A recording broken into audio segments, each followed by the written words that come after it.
Okay, we spoke about koshering counters, sinks, ovens, self-clean ovens, microwaves and not microwaves.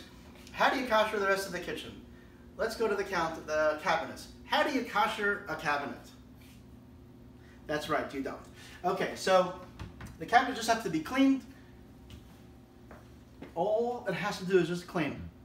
Wipe it down, spray some Fantastic or whatever you do to clean this surface, and wipe it down, and it's clean. That's it. It's clean for Pesach. You don't have to do anything any more than that.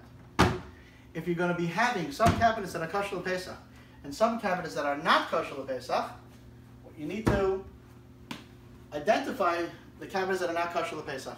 You can't just have, this is kosher Pesach and that's not. And it's not enough to even have a sticker, this is Pesach, because people, you're in your kitchen, they just go ahead and grab. So make sure that you mark the cabinets that are kosher Pesach, kosher for Pesach, and actually take a piece of tape.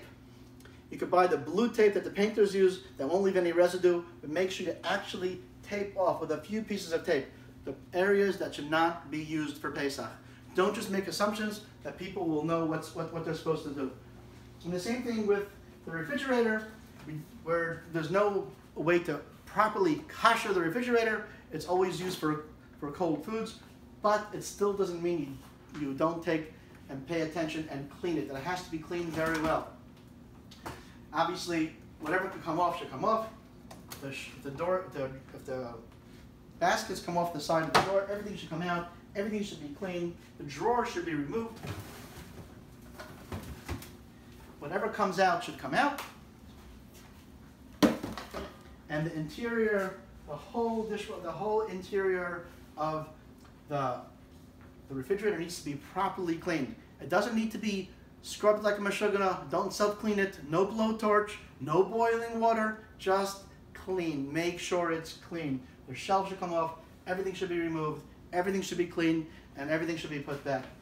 When it comes to the freezer is usually a little bit more dirty than the refrigerator. Things tend to fall down behind in the drawers or the shelves. Make sure everything should be removed, everything should be cleaned, and everything should be put back.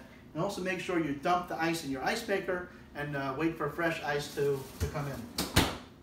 If you're going to have some shelves in your refrigerator that are not going to be all kosher l'Pesach, it's preferable that all the food should be removed. If you can't do it and you need to designate one shelf or in the door or one shelf in the refrigerator, it can be done, but you need to cover it properly. It should be covered with paper, covered with butcher paper or shelving paper, and things that you can, something that you can see. Not that there's something wrong with seeing chametz on Pesach, but you shouldn't see it. It should be covered and it should be taped, and everything that's going to be not used for Pesach needs to be secured that no one accidentally uses it. If we put it into the door, it's easy to cover. You can cover the whole door, and whatever is behind that is not going to be kosher l'Pesach. The same things go for your pantry. Pantry, everything has to be removed, everything has to be cleaned, and then whatever's Pesach to go back in. There's no koshering of the pantry. You don't have to do any formal koshering other than it has to be cleaned. Many times as well, you'll have a shelf or two shelves in your pantry that'll stay chametz. Make sure covered with paper. You can take paper bags from Tom Thumb or wherever, or get contact paper, not contact paper, butcher paper, and cover it and tape it and secure it to make sure that the people know that that should not be used on Pesach. And finally,